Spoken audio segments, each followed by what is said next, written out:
L'atelier que nous avons organisé aujourd'hui s'inscrit bien sûr dans nos activités, surtout en période de Covid-19. Nul n'ignore que les personnes qui vivent avec une maladie chronique ont payé un prix très cher dans cette Covid-19.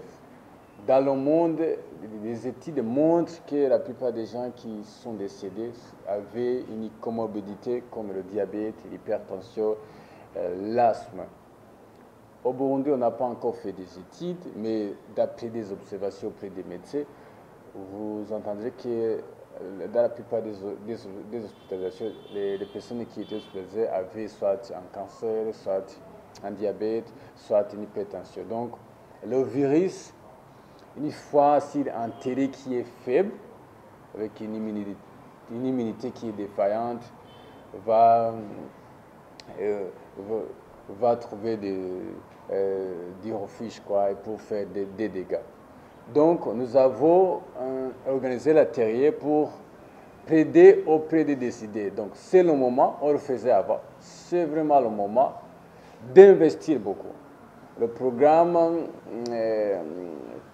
des maladies chroniques est là, il est financé, mais nous voulons que le gouvernement collabore avec les autres partenaires bilatéraux pour qu'il y ait un investissement, je dirais, important pour mener des actions aussi importantes, comme on le fait dans le cadre du VIH.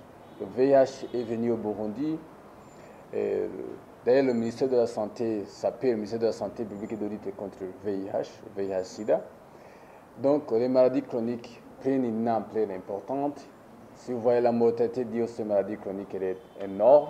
Donc, nous voulons qu'il y ait un engagement important des décideurs politiques, aussi dans le cadre de la budgétisation des fonds alloués à ces programmes, soit important parce que ce sont des maladies qui tuent beaucoup la population burundaise. Ces maladies ne sont plus des maladies des riches comme les gens pensent, ils sont parmi nous.